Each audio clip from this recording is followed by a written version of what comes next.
Camera action.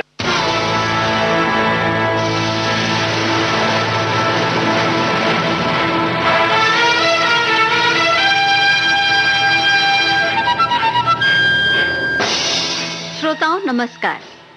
विविध भारती की Bombay talkies में आज कुछ बातों, कुछ किस्सों और कुछ गीतों के साथ स्टूडियो में पधारे हैं अमर हल्दीपुर। आपके साथ फिल्मी गपशप में शामिल हैं अमरकांत दुबे। आज सुनिए इस बातचीत का तीसरा भाग। अंधेरी रातों में सुनसान राहों पर, अंधेरी रातों में सुनसान राहों पर, हर जुल्म मिटाने को एक मसीहा निकलता है, जिसे लोग शहंशाह कहते हैं। अंधेरी रातों में सुनसान राहों पर। नहीं लगता कि इस तरह के जो कलाकार जो एक गाने की रचना में कितना महत्वपूर्ण स्थान रखते हैं, जो गीतों को सुनते हैं, संगीत को सुनते हैं, उन्हें मालूम ही नहीं होता है कि भाई ये आखिर किसने बनाया, ये किसने बजाया होगा। खैर, अमर हल्दीपुर जो कि अभी भी हमारे साथ स्टूडियो में बने हुए हैं, उनसे आगे की बातचीत में बहुत सी बातें जानने की कोशिश करें और आगे बढ़ते हैं, बात करते हैं अमर जी से। नमस्ते। नमस्कार जी।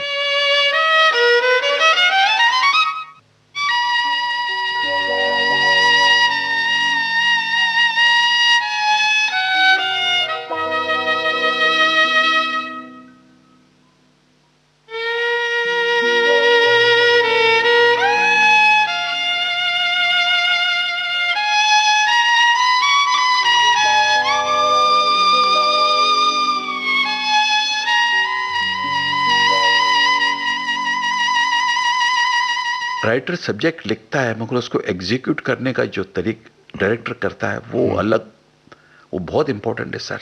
जी जी। मैं आपको एक म्यूजिक लिख के दे दूंगा, आप ले जाइए सेट पे, उसी चीज को मैं आके करूंगा, उसी चीज को आप जाके करेंगे, उसी चीज को दूसरा अरेंजर करेगा, वही म्यूजिक आपको तीनों गाने अलग सुनाई देंगे। अब मैं यहाँ आपसे अलग सी बात पूछ रहा हूँ, जो हमारे जो श्रोता इस समय हमें सुन रहे हैं उनके लिए भी थोड़ी सी नई, थोड़ी क्या बहुत से लोगों के लिए तो बहुत नई बात होगी। म्यूजिक को लिखने की बात करना है जी। यहाँ मैं अपने श्रोताओं को ये भी बता दूं कि हमारे जो आज के बहुत ही प्रसिद्ध हस्ती हमारे साथ अमर जी बैठे हैं। अमर जी ने न सिर्फ संगीत दिया, न सिर्फ वायलिन बजाया, न सिर्फ अरेंजमेंट किए, विदेशों में कई यात्राएं की हैं और कई कलाकारों के साथ अमर जी टूर पर गए हैं अलग अलग प्रोग्राम्स में। तो एक तो ये बात मुझे आपसे करनी है और साथ में मुझे ये मालूम है कि आपने बहुत से लोगों को म्यूजिक नोट्स भी दिए लिख के। तो जरा ये म्यूजिक नोट्स होते क्या हैं, म्यूजिक लिखा कैसे जाता है, क्या ये हो चीज है, ये थोड़ा बताइए। साहब, ये वेस्टर्न नोटेशन जो लिखते हैं हम लोग, उसमें जितनी डिटेलिंग लिख सकते हैं आप, वो इंडियन नोटेशन में नहीं लिखा जाएगा। ये होता क्या है? इंडियन नोटेशन में आप टोटलिटी में एक ऐसे है, ऐसे फिर अंदाज से आप लिख सकते हो कि ये अंदाज है। वेस्टर्न नोटेशन में उनके यहाँ मात्रा है, सब 16 मात्रा भी है, 32 मात्रा भी, वो हमारे इसमें भी है। हाँ। मगर वो लिखा नहीं जाता है। अच्छा। जैसे हमारे यहाँ ट्रिपलेट है, अब इंडियन नोटेशन में ट्रिपलेट कैसे लिखेंगे? हम लोग ट्रिपलेट का वजन अलग से लिखते हैं, उसको डैश मार के फिर 3 लिख देते हैं। वो इंडियन नोटेशन में किसी ने उसको डेवलप नहीं किया, हो सकता है, लेकिन नहीं, ऐसा नहीं है। इस चीज का क्रेडिट मैं हमारे बॉलीवुड को आज तक किसी ने नहीं कहा ये बात। जो लोग आज जिनके बदौलत हम हर म्यूजिक डायरेक्टर, हर अरेंजर जो खा रहा है, ये गोवंस लोग थे जो गोवा से आए थे।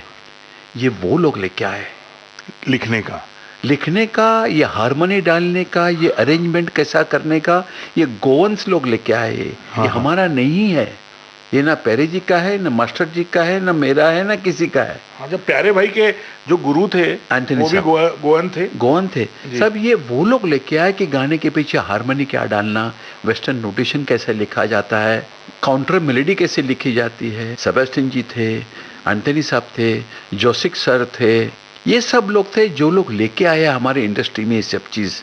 फिर हम उस चीज़ को फॉलो किए, उस चीज़ को फिर बाबा जी मतलब प्यारे जी के फादर राम प्रसाद जी, इन्होंने इस चीज को सबके अंदर बांट दिया समझ के, बोला तू कर तू कर तू कर करके। प्यारे उसके बाद प्यारे भाई ने बहुत बच्चों को जब रहे सब सीखते थे, वहां से सबको फिर मालूम पड़ गया कि हारमोनी कैसे लिखी जाती है। हमारे यहाँ कहाँ था हारमोनी बर्मनी लिखने तो का। आपने भी वहीं सीखा ये नोटेशन वगैरह?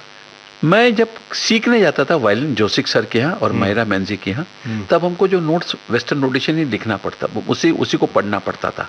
वो नोटेशन थोड़ा सा अलग, मतलब क्या वो वजन ही अलग है। फिर जो हमारे इंडियन में हम लोग जो लिखते हैं ना, हरकतें जो होती है गाने के ग्रेस नोट्स, वो थोड़ा अलग लिखा जाए, तो वेस्टर्न में लिखते नहीं वो सब। ये फिर है वही है, वो उसका डिवीजन आपका और थोड़ा चेंज हो जाता है। प्यारे जी को मैंने देखा, उनका लिखना जो है वेस्टर्न नोटेशन का सर, मतलब हद है। एक होता है कि गुरु आपको एक चिंगारी लगा के चले जाता है, वो पूरा रास्ता कहाँ बताता है, बोलता भाई इधर खड़े रहे, तो इस लिंकिंग रोड पे खड़ा भी जा, तेरे को सब चीज मिलते जाएंगे, अभी तू चलते जा।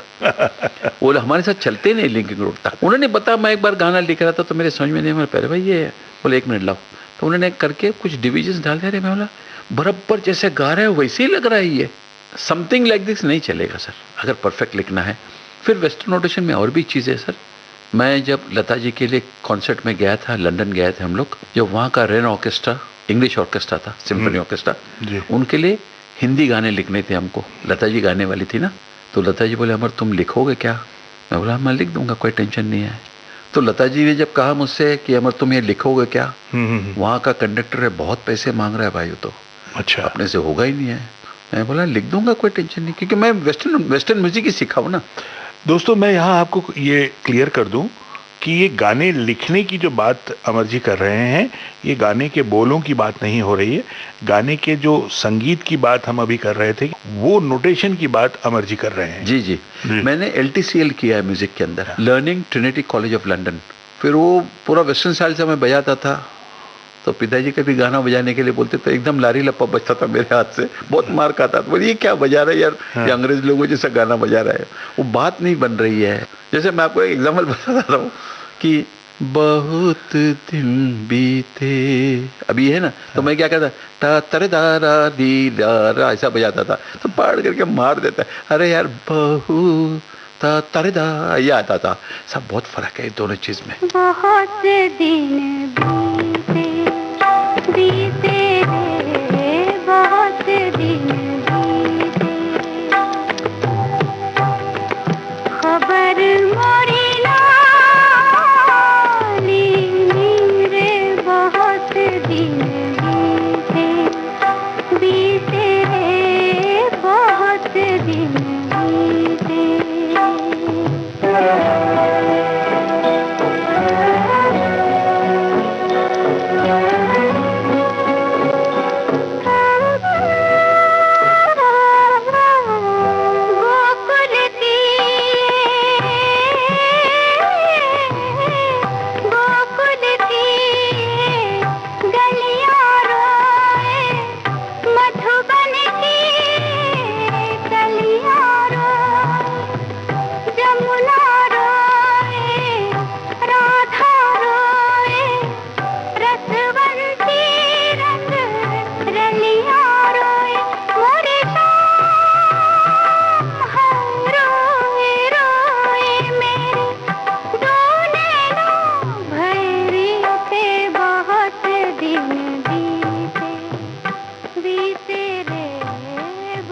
तो फिर आस्ते आस्ते जैसे यहाँ काम करने लग गया वेस्टर्न म्यूजिक छोड़ के, मेरा टेक्सचर वेस्टर्न का होगा मगर मेरा कंटेंट इंडियन है, आसन पैकेजिंग वेस्टर्न है। इसलिए हमारे प्लेइंग में आप देखेंगे हम भले इंडियन गाना बजाएंगे, वो वायलिन का टोन, वो अपना एटीट्यूड, वो वेस्टर्न एटीट्यूड है। अच्छा हाँ, जो आपको इंडियन जो सीखा होगा उसके अंदर वो उस टाइप का नहीं। हमारे इंडियन म्यूजिक में मैंने एक चीज़ देखा sir, I would like two point out in this, singing का भी देख लीजिए, म्यूजिशियन का भी देख लीजिए, ये टीचर्स लोग ना खाली आपको राग सिखाकर बंदिश सिखाने में लगे रहते हैं। वॉइस कैसे प्रोजेक्ट करना है, टोनल क्वालिटी कैसे लाना है, ब्रेथ कहाँ है, कितना प्रेशर, ये सब कभी किसी ने सिखाया नहीं सर। तो उनको लगता है ना कि संगीत जब सीख रहे हैं तो गाना सीखने आप कहीं और जाइए। सब संगीत क्या है, आप जो गा रहे हो वो अच्छा तो लगे मुझे। आप समझे? सही बात। हाँ करके आप चालू गए, क्या होता है हाँ एक, अब देखिए ना मैं उनको निंदा नहीं कर रहा हूँ, भीमसेन जी गाते हैं, जितने क्लासिकल सिंगर्स है आप वही गाना रफी साहब से सुन लीजिए आप।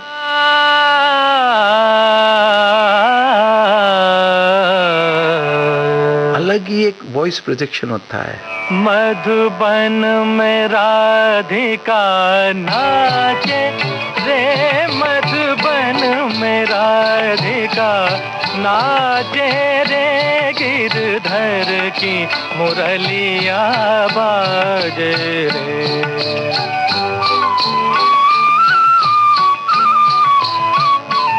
गिरधर की मुरलिया बाजे रे, मधुबन में राधिका नाचे रे।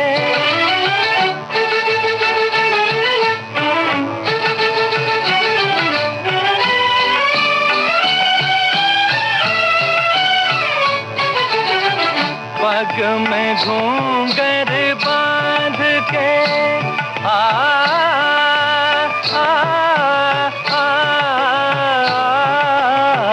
पग में घूंघर बांध के, घूंघटा मुख पर डार के, नैनन में कजरा लगा के रे, मधुबन में राधिका नाचे रे।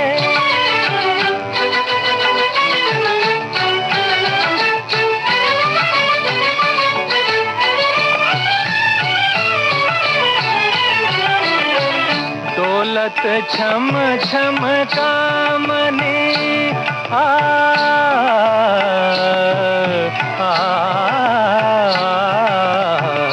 दौलत छम छम कामनी, चमकत जैसे दामनी, चंचल प्यारी छप लागे रे, मधुबन में राधिका नाचे रे, गिरधर की मुरलिया बाजे रे, मधुबन में राधिका नाचे रे।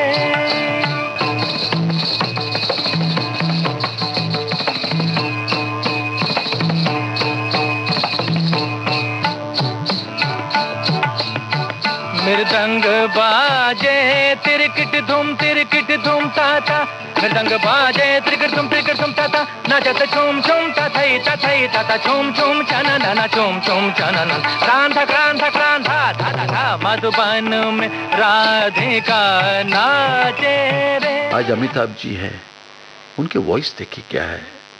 नहीं, वॉइस तो देखिए बहुत से लोगों की अच्छी है, लेकिन अमिताभ बच्चन जानते हैं कि किस सीन में किस तरह से आवाज का इस्तेमाल करना है। ग्रामर, जी ग्रामर बहुत इंपॉर्टेंट। जी जी। उसके बाद आपका प्रोजेक्शन ऑफ वॉइस। तो ही तो उनको मालूम है कि मुझे अपनी वॉइस को का प्रोजेक्शन कहाँ कितना रखना है। तो ये अब देखिए एक सीन, माफ कीजिएगा मैं बीच में बोल रहा हूँ, जैसे दीवार फिल्म का एक सीन है जी, उफ तुम्हारे उसूल तुम्हारे आदर्श, कहीं भी उन्होंने बेस यूज नहीं किया है। करेक्ट। अब अमिताभ बच्चन ने वहां कहीं बेस यूज नहीं किया, तो लेकिन बावजूद उसके सबसे हिट डायलॉग है ये, उफ तुम्हारे उसूल तुम्हारे आदर्श। किस काम के हैं तुम्हारे उसूल? तुम्हारे सारे उसूलों को गूंद कर एक वक्त की रोटी नहीं बनाई जा सकती रवि। जिन आदर्शों के लिए तुम अपनी जिंदगी पर खेलने के लिए तैयार हो, क्या किया उन आदर्शों ने? एक 4-5 रुपए की पुलिस की नौकरी, एक किराए का क्वार्टर, एक ड्यूटी की जीप, 2 जोड़ी खाकी वर्दी। देखो देखो, ये वही मैं हूं और ये वही तुम हो। हम दोनों एक साथ इस फुटपाथ से उठे थे, लेकिन आज तुम कहां रह गए और मैं कहां गया? आज मेरे पास बिल्डिंगें हैं, प्रॉपर्टी है, बैंक बैलेंस है, बंगला है, गाड़ी है।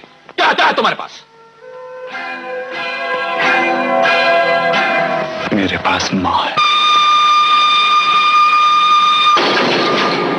क्या है सब एंगर होता है ना, एंगर, वो आप नीचे आवाज में बात नहीं कर सकते, उधर आपका वॉइस जरा ऊपर जाएगा ही जाएगा। खूबसूरती से अपनी आवाज को उन्होंने प्रोजेक्ट किया वहां पे। तो ये वही बात है जो आप ग्रामर जिसको कहते हैं, सब ग्रामर बहुत इंपॉर्टेंट है हर चीज में। जैसे मैं आपसे अभी बात कर रहा हूँ कि कहाँ पॉज, कहाँ एक्सक्लेमेशन मार्क, कहाँ एपोस्ट्रोफीज, कहाँ फुल स्टॉप लगाना है। वो सेंटेंस अगर नहीं कहेंगे आप सही ढंग से तो आपके भी समझ में नहीं आएगा मैं क्या कहना चाहता हूँ। जैसे होता है ना उसका, मैया मैं नहीं माखन खायो, फिर मैया मैंने ही माखन खायो, ये आपका ग्रामर चेंज हो गया। इसलिए मैं कहता हूँ इन लोग जो रफ़ी साहब है, लता जी है, इन लोग का ग्रामर बहुत स्ट्रांग है साहब। इन लोग, मुकेश जी, उफ, इतने प्यारे इंसान थे। अच्छे तो बहुत लोग हैं, प्यारा होना बहुत मुश्किल है। उन्होंने कभी अपने गाने में एरोगेंस नजर नहीं आया। देखो आप मुकेश जी के गाने में, बिल्कुल सही है। वो तो गाने के समय से खड़े थे, बाबा मेरे को इतना ही आता, मैं ऐसे ही गाता हूँ, तू बस मुझे समझ ले, मैं बताना नहीं चाहूंगा। हाँ, आजकल के गाने में क्या है, सब बताना चाहते, सुनो मैं क्या गा रहा हूँ, और गाना जिस दिन आप बताना चाहोगे ना, वो आपका गाना जीरो आ जाएगा। He used to surrender. Mukesh ji के मुझे लगता है 100 में से 100 गाने हिट है। एक आध गाना होगा जो समझ में नहीं आया, लोगों को चला नहीं होगा, मगर 99.9%, क्योंकि he used to reach the audience. जैसे उनका गाना था, मैं खुश हूं मेरे आंसुओं पे ना जाना। आप समझे ना, उनका कहने का अंदाजा कि मैं खुश हूं मेरे आंसुओं पे ना जाना, यार बहुत सरल थे वो। वैसे सरल गाना था। उन्होंने ये सोचा कि मेरी हरकत ऐसे निकलेगी क्या, मेरा सुर वो लगेगा क्या, नहीं सर, मैं गा रहा हूं बस। मुबारक हो सबको समाये सुहाना, मैं खुश हूँ मेरे आंसुओं पे न जाना, मैं तो दीवाना दीवाना दीवाना, मैं तो दीवाना दीवाना दीवाना।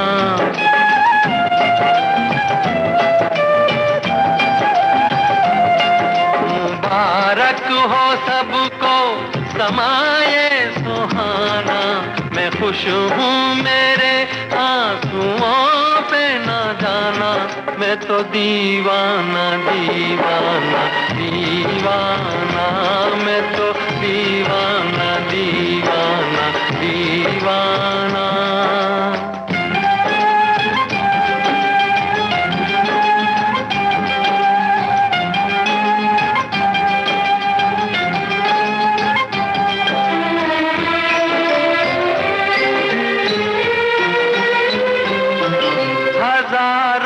तरह के ये होते हैं आंसू, हजारों तरह के ये होते हैं आंसू, अगर दिल में गम हो तो रोते हैं आंसू, खुशी में भी आंखें,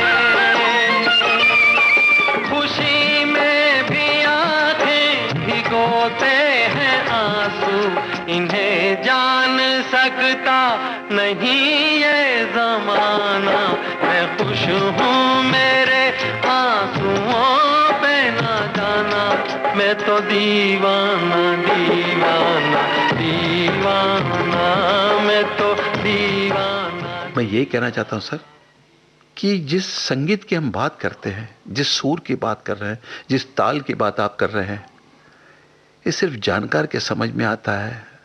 जो गंवार बैठा है उसके तक पहुंचने की ताकत होनी चाहिए आप में, और वो सिर्फ सरलता से जा सकते हैं आप जी। चलिए, आपने मुकेश जी का नाम लिया है तो अब मुकेश जी के बारे में बताइए। उनके साथ जब आप गाने आपने जो भी किए, कोई ऐसी घटना, कोई ऐसा इंसिडेंट आपका रहा हो जो आपको याद? मुझे याद आ रहा है, मेरा दोस्त था, उसका एक गाना करना था, तो उस वक्त कम बजट होते थे सब, तो उसने जाके रिक्वेस्ट किया मुकेश जी को, आप मेरा एक गाना, मेरे ज़िंदगी में मुझे आप चाहिए। तो बोले गा दूंगा मैं। तो जब वो गाना ख़त्म हुआ तो उनको 1,500 रुपये दिया उन्होंने कवर में डाल के, उस टाइम वही पैसे। तो उनको देखा कि इतना ही ये लड़का काम इतने कम मिशन कर दिया इसने। तो लिफ्ट में जा रहे थे, उन्होंने क्या पूछा होगा उस म्यूजिक डायरेक्टर से, बोला भाई तुमको कुछ पैसे मिले कि नहीं गाने करने के, इतना मेहनत करने के बाद? बोला नहीं सर, आपने मेरा गाना गाया, बाकी का सब म्यूजिशियन का पैसा उसने दिया। अरे वो उन्होंने 1,500 का कवर निकाल के उस म्यूजिक डायरेक्टर के किस्से में रख दिया। सर क्या बात है सर।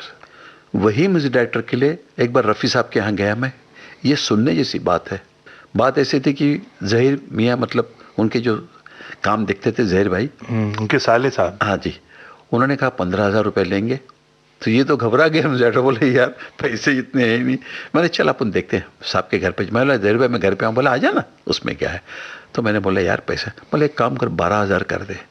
तो मैंने बोला नहीं यार ये भी नहीं होगा, तो एक काम कर ले तू साहब से बात कर ले। हम उनको साहब बोलते थे, कोई भी उनको रफ़ी साहब नहीं बोलता था, तो साहब से बात कर ले। तो इतने में रफ़ी साहब आए, ऐसे बैठे, कहो कहो, उनकी आवाज़ बहुत हल्की आवाज़ थी। हाँ समझ भी आप जो ज़रा ध्यान नहीं दोगे तो सुनाई भी नहीं देगी। हाँ। तो बोले हाँ बोलिए। बोला साहब जिंदगी में एक गाना आपसे करवाना चाहता है, इसको कोई और पिक्चर करने, वकील है वैसे, करवाना चाहता है, उसकी इच्छा है आपसे एक गाना गवाए। हाँ तो गा देंगे। मतलब मगर उसका सब पैसे उतने नहीं है। ज़हीर मियाँ ने पहले 15 बोला, फिर बाद में 12,000 कहा। कितना दोगे, कितना है?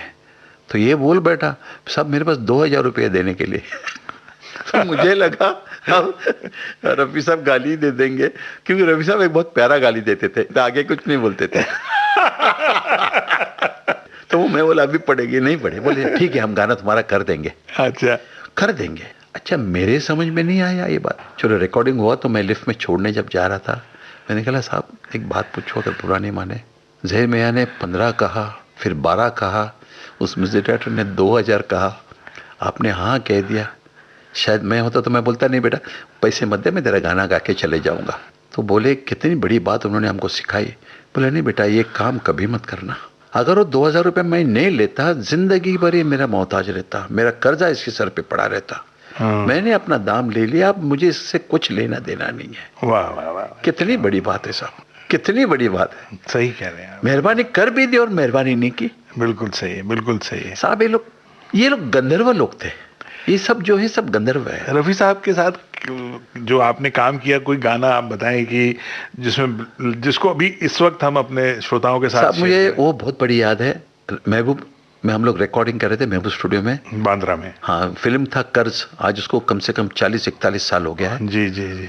तो म्यूजिशियन लक्ष्मीकांत प्यारेलाल के रिकॉर्डिंग में, मतलब अगर ऐसा नॉर्मल गाना करना है तो कम से कम 75-80 म्यूजिशियंस, मतलब हल्का फुल्का गाना, जैसे बोलते हैं ना आज हम लोग वेजिटेरियन खाएंगे भैया आज, वो हिसाब था उनका। कम से कम 140-150 म्यूजिशियन होंगे कर्ज में। हाँ जी। मतलब सुभाष गई वही गाना दर्द दिल। अभी वो वायलिन का माइक इतना ऊंचा, 50 वायलिन तो बैठे उधर, पूरा woodwind section, stroke section, rhythm section. मेरा वायलिन सोलो मेन था उस गाने में, जो ऋषि कपूर बजाते हैं। दर्द दिल। अच्छा वो आपने मेरा बजाया हुआ है। ओहो। हाँ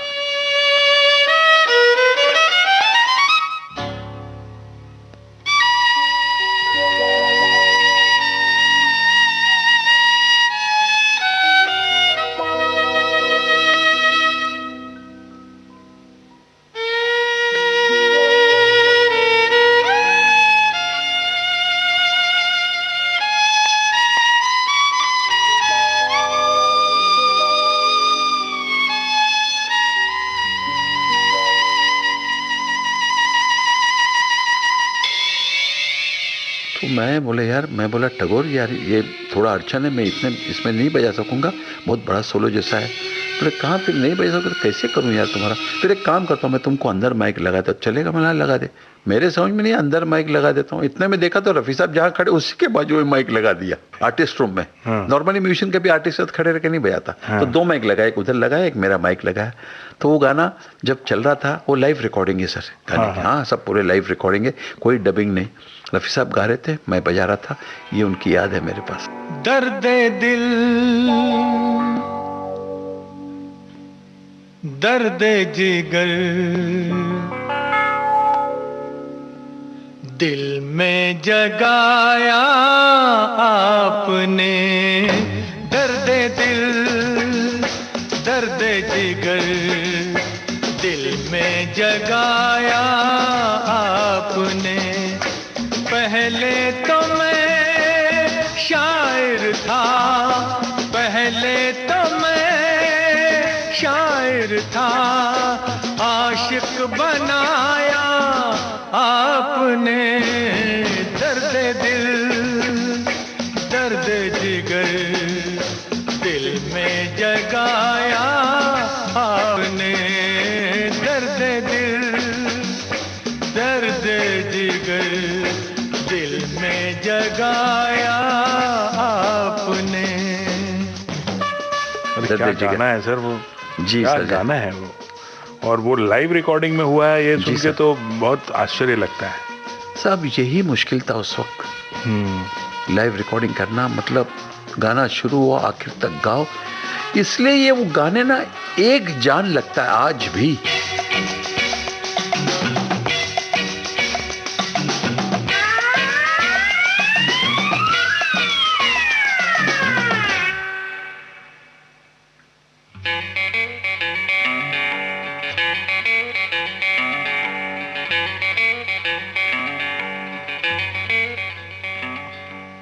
आपकी मदहोश नजरें कर रही हैं शायरी, आपकी मदहोश नजरें कर रही हैं शायरी। ये गजल मेरी नहीं, ये गजल है आपकी। मैंने तो बस वो लिखा जो कुछ लिखाया आपने, दर्द दिल दर्द जिगर दिल में जगाया आपने, दर्द दिल दर्द जिगर दिल में जगाया आपने।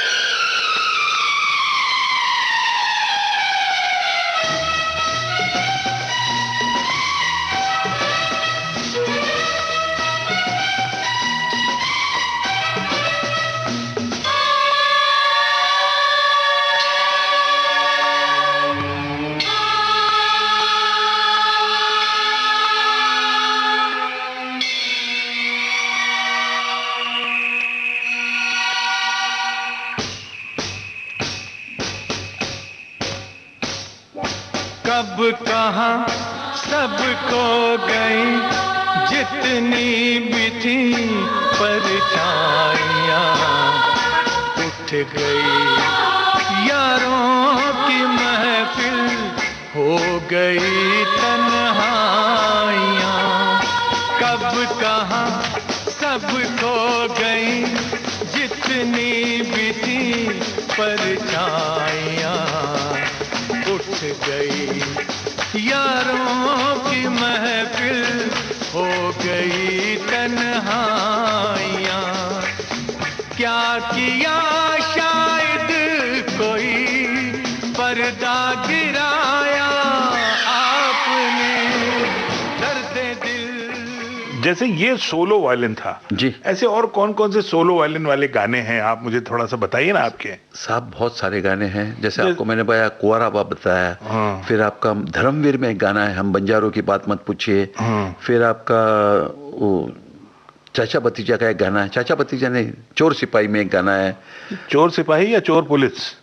चोर सिपाही, चोर अच्छा, सिपाही, हाँ। अच्छा। शशि कपूर और मुझे लगता है विनोद खन्ना ऐसे सब कुछ है उसमें।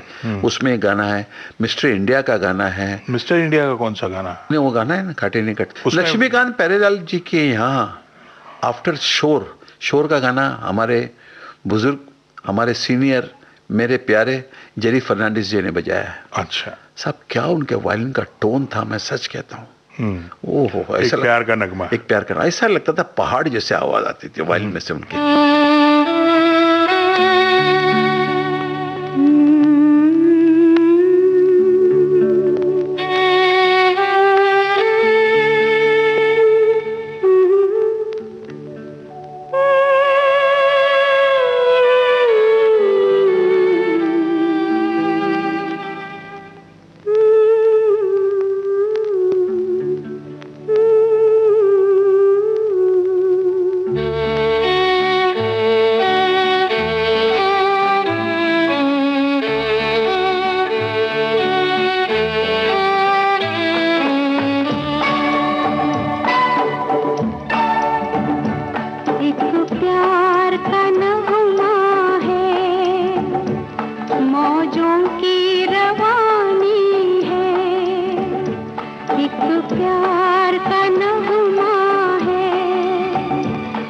मौजों की रवानी है, जिंदगी और कुछ भी नहीं, तेरी मेरी कहानी है, एक प्यार का नगमा है, मौजों की रवानी है, जिंदगी और कुछ भी नहीं, तेरी मेरी कहानी है, एक प्यार का नगमा है।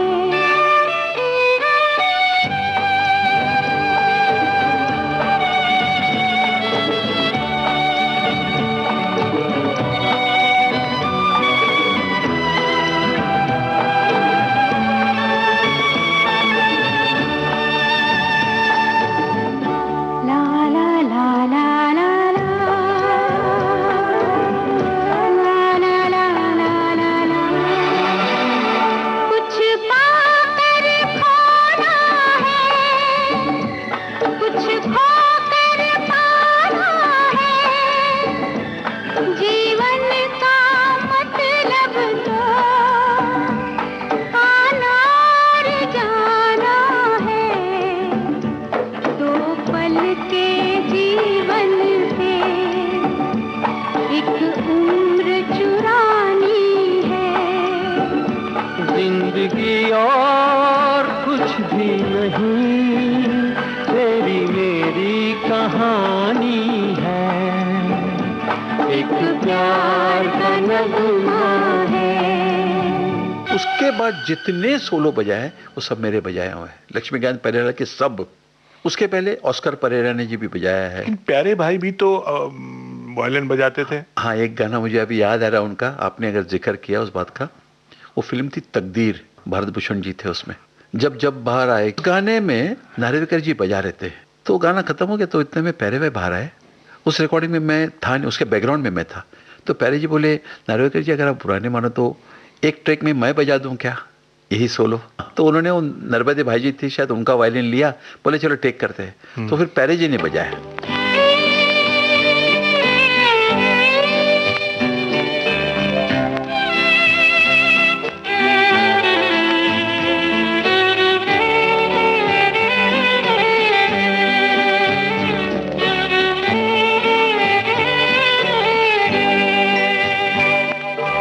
एक प्यार और वफा की तस्वीर मानता हूँ, एक प्यार और वफा की तस्वीर मानता हूँ, तस्वीर क्या तुम्हें मैं तकदीर मानता हूँ। हो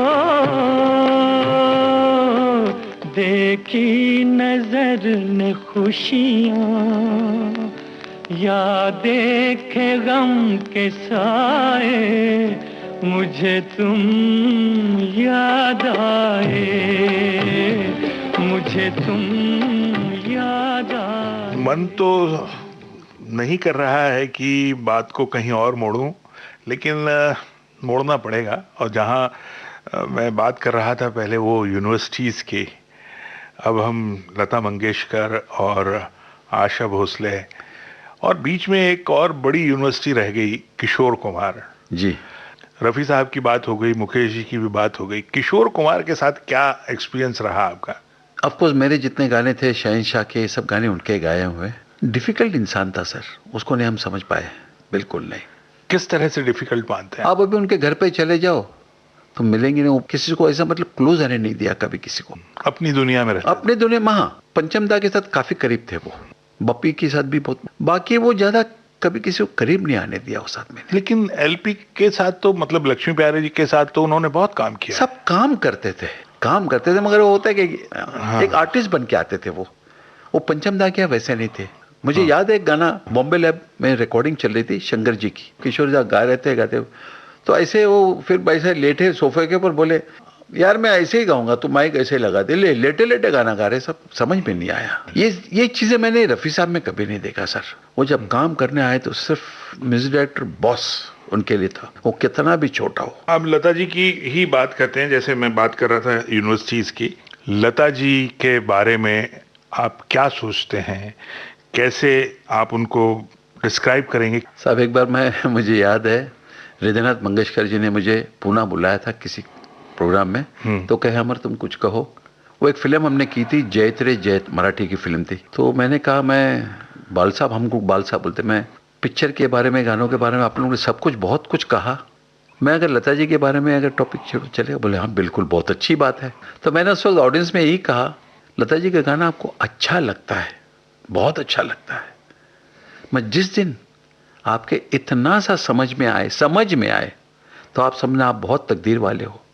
फिर मैंने कहा, जैसे हृदयनाथ जी बैठे हैं, श्रीनिवास खड़े करके एक म्यूजिक डायरेक्टर थे हमारे मराठी के, मतलब खूंखार म्यूजिक डायरेक्टर में हम उनका नाम लेते हैं। तो मैंने श्रीनिवास खड़े और बाल साहब से बोला, बाल साहब हृदयनाथ जी मुझे एक बात बताइए, आपके गाने और श्रीनिवास खड़े के गाने अगर लता दीदी नहीं गाई होती तो आपको लगता है गाने लोगों तक ऐसे ही पहुंचा होता? नहीं जाता। मतलब मुश्किल चीज़ को इतना आसान बता देती है जैसे कुछ हुआ ही नहीं है। वो भगवान का रूप है सर। जैसे हमारे गीता में 18 अध्याय लिखे हैं कि जिंदगी कैसे जीना है, वो शायद एक 19वां अध्याय लिखने भूल गए थे, वो लिखने के लिए लता जी आई है। वाह वाह, कि गाना कैसे गाना चाहिए, ये 19वां अध्याय सब, जिसका नाम लता मंगेशकर है। ईश्वर सत्य है,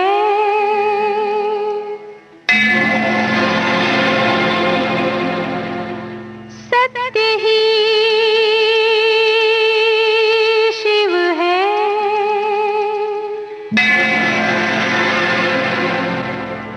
शिव ही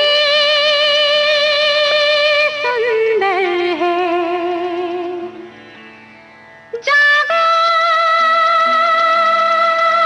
उठ कर देखो, जीवन जो तुजागर है, सत्यम शिवम सुंदरम, सत्यम शिवम सुंदरम, सत्यम शिवम सुंदरम, सुंदरम आ, आ,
आप आशा जी के बारे में तो बता ही सकते हैं कुछ। वो एक टेरर है। टेरर है? टेरर का मतलब वो डरती नहीं किसी से सर। जैसा भी गाना हो। हाँ ले आओ यार, करेंगे। हर माहौल में, हर सब्जेक्ट में घुल जाती है वो। मतलब ऐसा कोई गाना नहीं जो स्टाइल में आशा जी ने गाया नहीं होगा सर। ये जितने आज मॉडर्न गाना गा रहे हैं ये सब उनका ही तो है दिया हुआ। ये सब गंधर्व, मैंने आपसे कहा ना, ये सब गंधर्व लोग हैं जो आए थे हमको बताने के लिए। अच्छा, बात करते हैं शहंशाह फिल्म की। जी। अमर उत्पल विश्वास, ये उत्पल विश्वास ये अनिल विश्वास जी के बेटे थे।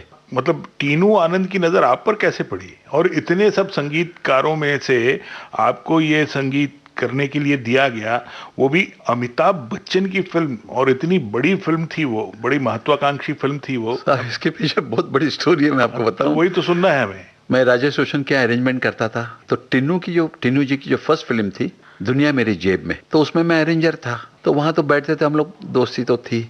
मुझे जिसने सबसे पहली फर्स्ट फिल्म दिलाई थी उनका नाम है मोहन राव। तो आस्ते से मुझे पूछा, म्यूजिक इसे किया है क्या, गाने गाने कुछ बनाए क्या? मैं बोला बना देंगे, ऐसे कुछ नहीं है। अच्छा कर लोगे? मैं बोला बिल्कुल कर लूंगा। और उत्पल विश्वास जो मेरे पार्टनर थे, उनके यहाँ भी मैं अरेंजर था। हाँ, वो भी मुझे अरेंजर करके बुलाया था, उनके 2-3 गाने मैंने अरेंज किए थे। तो एक दिन मेरे को आके बोलता है, यार अमर हम लोग दोनों मिलके करें म्यूजिक। मैं बोला करेंगे। मोहन राव ने हमको बुलंदी साइन किया, राजकुमार वाली। वहाँ पे वो डायरेक्टर था इस्माइल शरफ। बोले क्या कर रहा है यार तू भी नया, मैं भी नया, इतनी बड़ी पिक्चर करे, तू भी नए म्यूजिक डायरेक्टर को ले, ऐसा मत कर। साइन की थी फिल्म वो। आखिर में फिर वो बोले चलो ठीक है, फिर मैं आर.डी. बर्मन को ले लेते हैं। फिर आर.डी. बर्मन ने वो फिल्म की थी। जब उसने सेकंड फिल्म अनाउंस करना था उसको, मोहन राव ने कुमार गौरव को साइन कर लिया कि इसके साथ एक फिल्म करेंगे, और उसने डायरेक्टर टीनू आनंद ले लिया। उसके पहले हम एक पिक्चर हमको दिलाया था मोहन राव ने, प्यार में सौदा नहीं।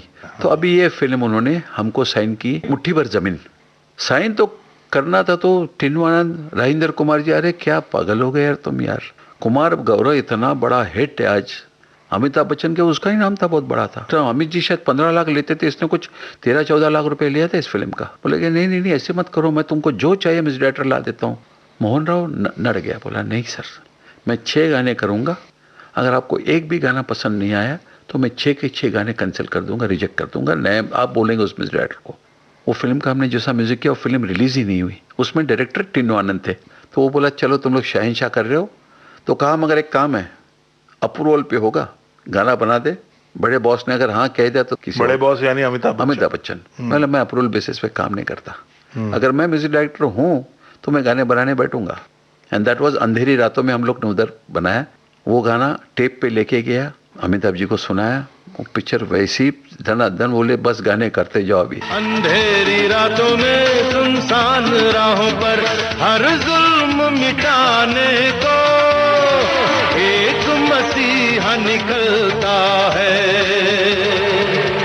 जिसे लोग शहंशाह कहते हैं।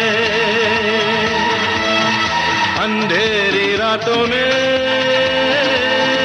सुनसान राहों पर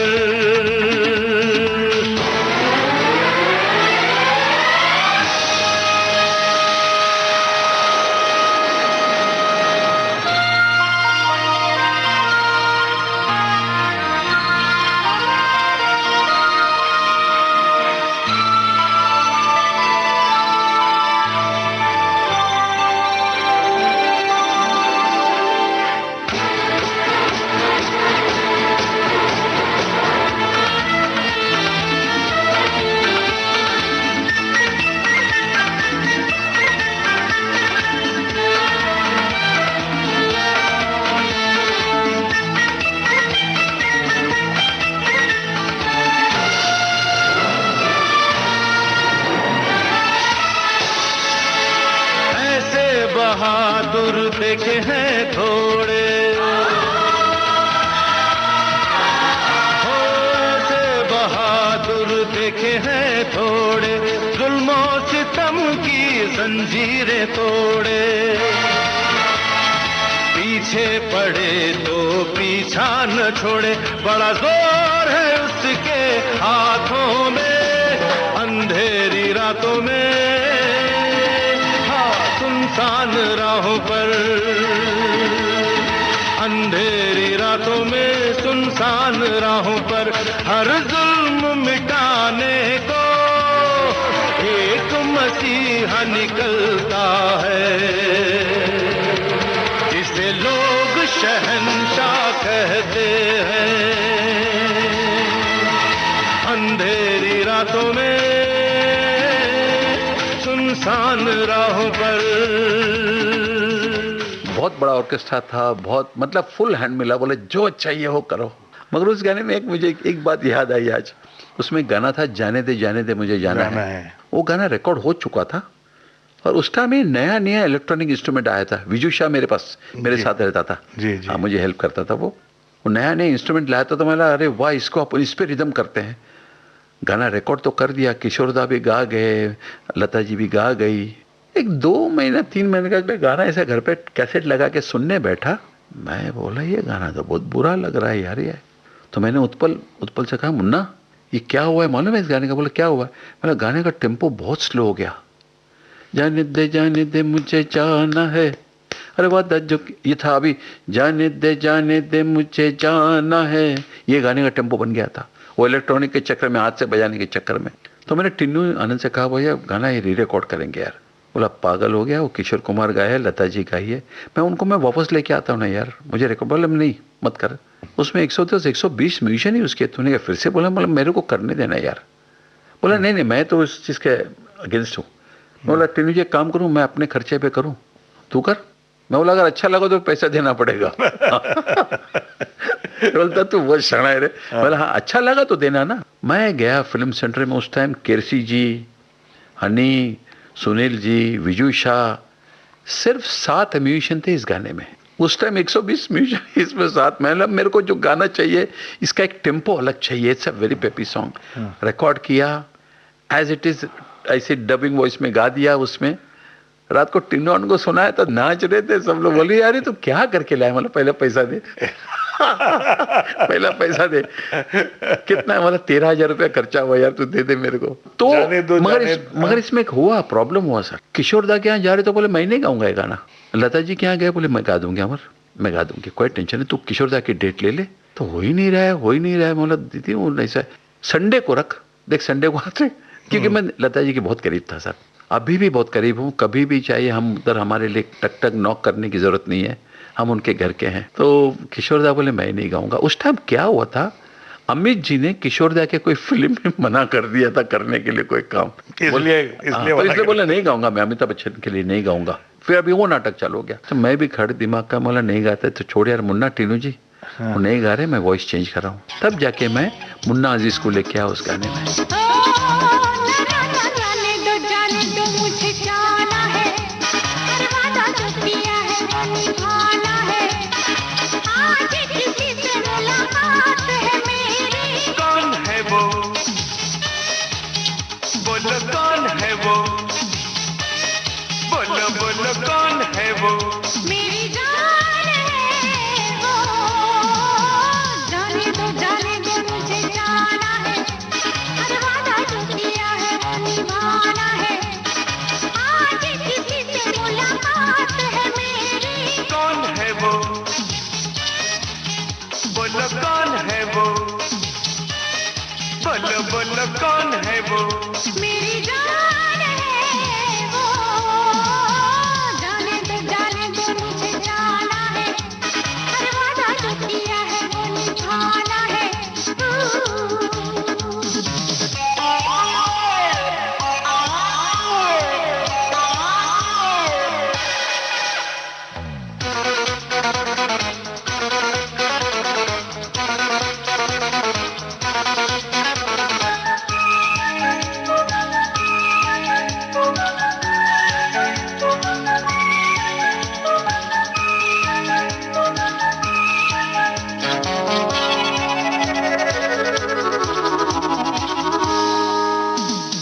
बाग में वो मेरा इंतजार करेगा, खत उसका आया है, मुझे उसने बुलाया है। मेरे सिवा किसी का तू नाम नहीं लेना, ऐसी बेवफाई से तू काम नहीं लेना। तू उससे चाहे मुझे हैरानगी,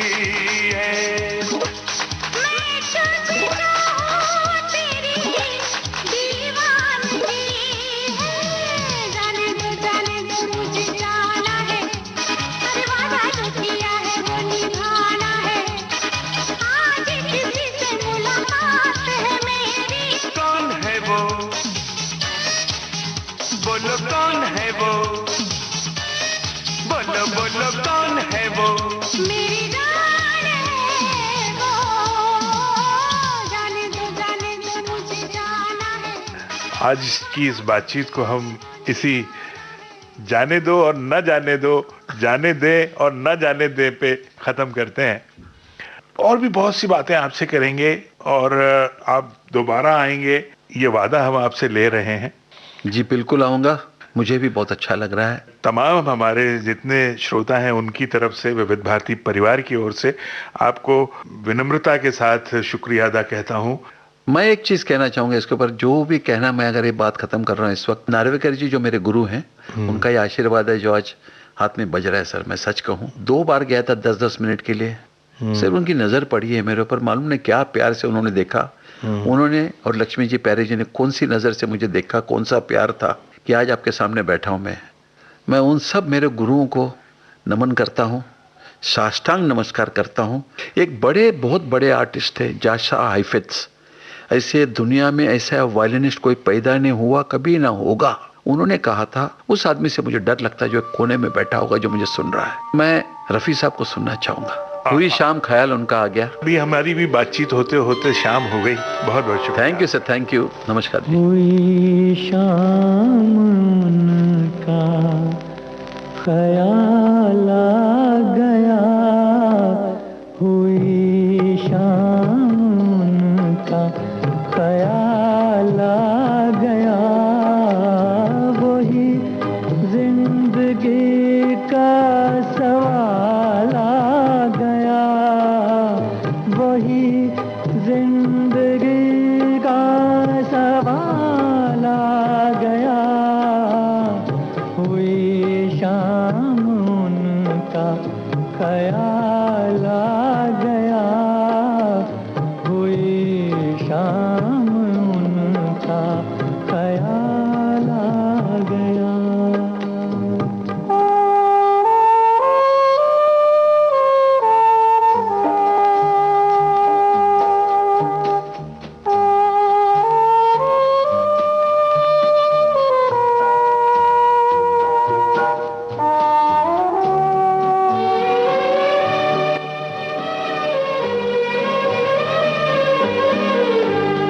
अभी तक तो होठों पे था तबस्सुम का एक सिलसिला, बहुत शादमां थे हम उनको भुला कर, अचानक ये क्या हो गया कि चेहरे पे रंगे मलाल आ गया, कि चेहरे पे रंगे मलाल आ गया, हुई शाम उनका ख्याल आ गया, हुई शाम उनका ख्याल आ गया।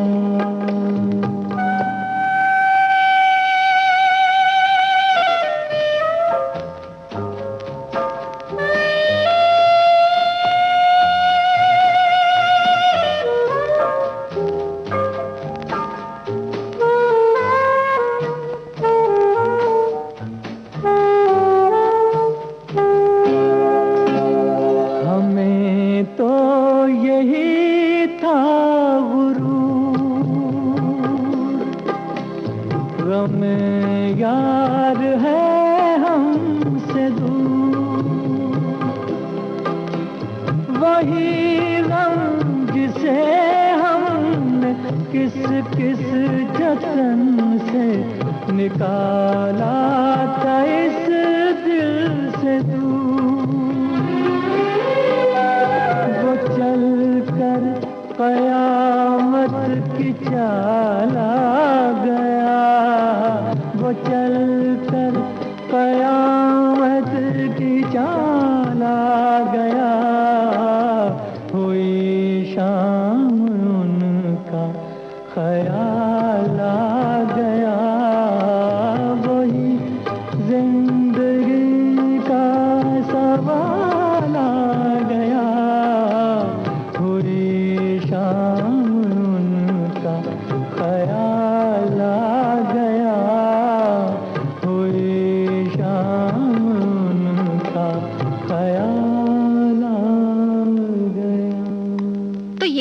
विविध भारती की बॉम्बे टॉकीज। जाने माने वायलिन वादक और म्यूजिक अरेंजर अमर हल्दीपुर से अमरकांत दुबे ने की फिल्मी गपशप। अभी आप सुन रहे थे इस बातचीत का तीसरा और अंतिम भाग। Technical support Vinayak Tadwadkar, production support Akanksha Singh, technical supervision और एडिटिंग दिलीप कुलकर्णी। इस कार्यक्रम की प्रोड्यूसर रेणु चतुर्वेदी।